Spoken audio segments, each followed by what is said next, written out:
Wabarakatuh. Selamat pagi dan salam sejahtera bagi kita semua.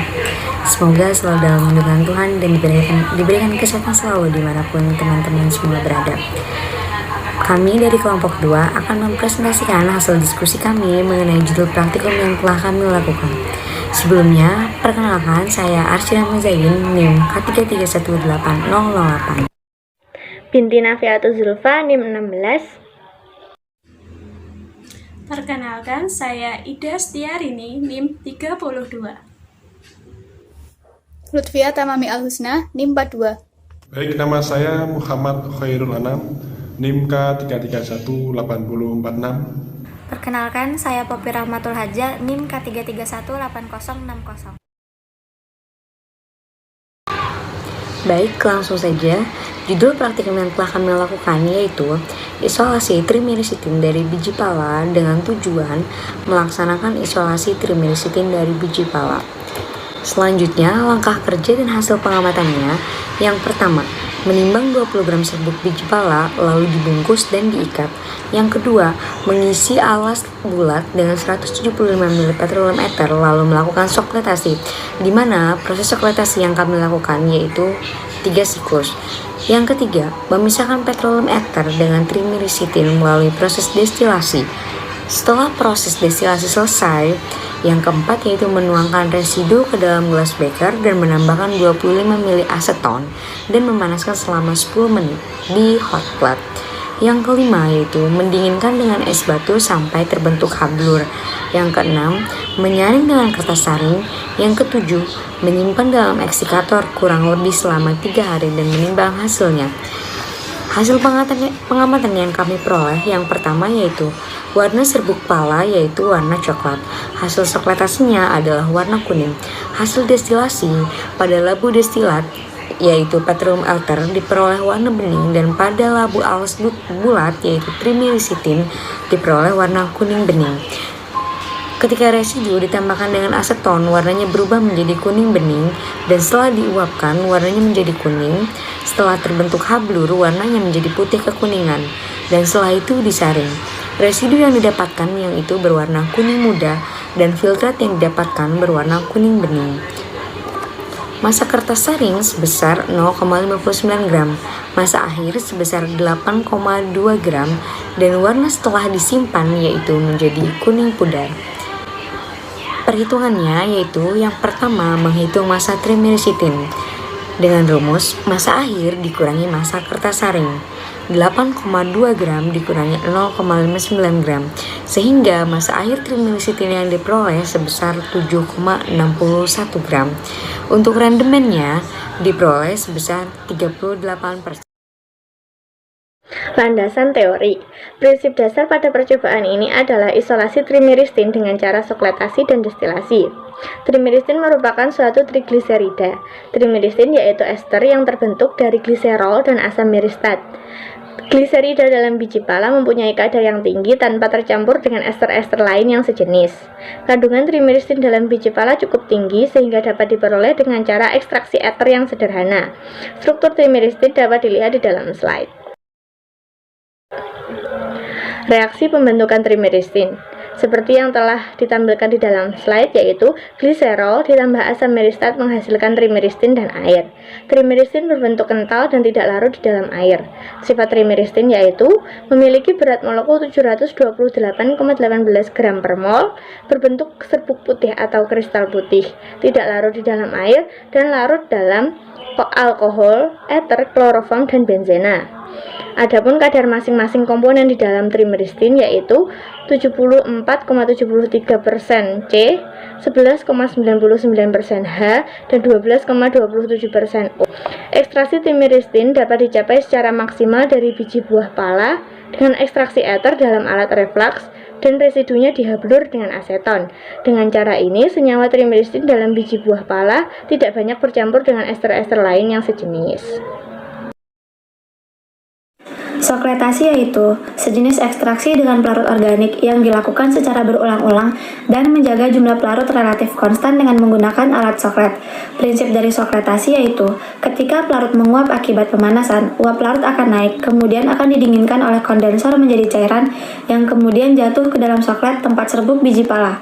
Setelah volume soklet penuh oleh pelarut, maka seluruh cairan akan turun kembali ke dalam labu alas bulat, dan proses inilah yang disebut satu siklus. Proses destilasi adalah teknik pemisahan yang didasari oleh perbedaan titik didih masing-masing penyusun dari campuran homogen. Titik didih petroleum ether adalah 42-62 derajat Celcius, sedangkan titik didih trimeristin adalah 311 derajat Celcius. Sehingga petroleum ether akan menguap terlebih dahulu dan mengumpul dalam labu destilat setelah didinginkan dalam kondensor.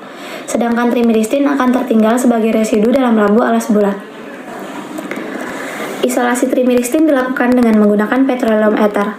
Pemilihan petroleum ether sebagai pelarut didasarkan pada kaidah like dissolve like, di mana pelarut polar melarutkan zat polar dan pelarut nonpolar melarutkan zat nonpolar. Trimeristin adalah senyawa nonpolar sehingga dapat larut dalam petroleum ether yang juga bersifat nonpolar. Petroleum ether juga tidak mengotori larutan dan tidak bereaksi dengan trimeristin. Analisis percobaan. Prinsip percobaan diawali dengan merangkai alat soklet, kemudian menimbang serbuk biji pala sebesar 20 gram dan membungkusnya menggunakan kertas saring, lalu memasukkan ke dalam alat soklet. Warna serbuk biji pala adalah coklat.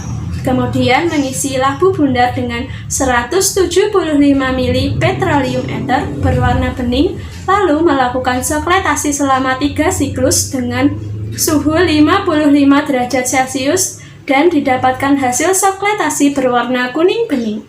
Setelah itu melakukan destilasi untuk memisahkan petroleum ether dengan trimeristin, didapatkan hasil destilasi berwarna kuning bening.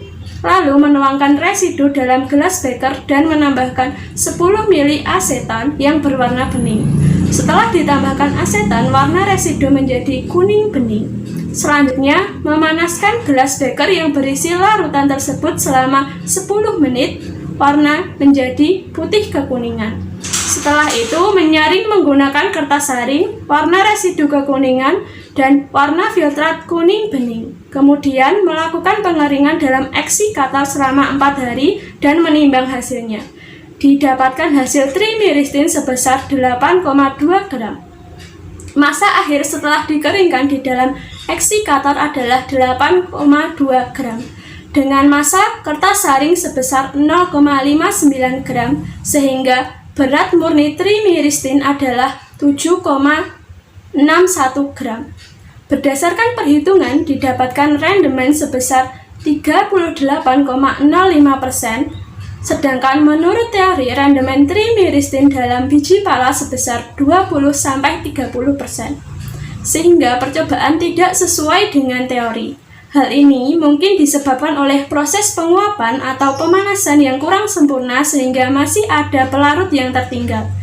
Ketidaksesuaian dengan teori juga dapat disebabkan karena proses pengeringan dalam eksikator yang kurang maksimal. Karena kondisi eksikator yang penuh sehingga trimeristin tidak benar-benar kering dan mungkin terjadi kontaminasi. Baik, lanjut ke dalam pembahasan selanjutnya. Yang pertama ada petroleum ether, itu sebagai pelarut nonpolar. Kemudian ada aseton, itu untuk mengikat sisa-sisa petroleum ether. Yang ketiga ada pemanasan untuk menguapkan petroleum ether dan aseton yang masih tersisa. Yang keempat ada pendinginan berfungsi untuk mempercepat penghabluran. Kemudian yang kelima ada kondensor berfungsi untuk mendinginkan uap pelarut. Kemudian fungsi yang keenam itu fungsi dari dimasukkannya ke dalam eksikator, itu untuk memperoleh trimeristin yang kering dan murni. Fungsi yang ketujuh yaitu penghalusan biji pala. Tujuan dari penghalusan biji pala sendiri adalah untuk memperluas permukaan bidang sentuh, karena dengan memperluas permukaan bidang sentuh, reaksi akan berlangsung dengan cepat dan mudah dengan pelarutnya. Yang terakhir ada kesimpulan. Kesimpulan pertama, trimiristin merupakan suatu trigliserida yang terbentuk dari asam miristat dan gliserol. Yang kedua, isolasi dilakukan melalui sokletasi, destilasi sederhana, dan penghabluran. Yang ketiga, massa trimiristin yang diperoleh yakni 7,3 gram dengan rendemen sebesar 36,05%. Menurut teori, rendemen trimiristin dalam biji pala adalah 20-30%, sehingga percobaan ini tidak sesuai teori. Hal ini mungkin disebabkan oleh proses pemanasan atau penguapan yang kurang sempurna, sehingga masih ada pelarut yang tertinggal. Juga karena proses pengeringan dalam eksikator yang kurang maksimal, disebabkan oleh eksikator yang penuh, sehingga tidak benar-benar kering, dan mungkin terjadi kontaminasi. Kemudian reaksi pembentukan trimiristin. Gliserol ditambah asam miristat menjadi trimiristin dan air. Baik, cukup sekian teman-teman kami dari kelompok 9.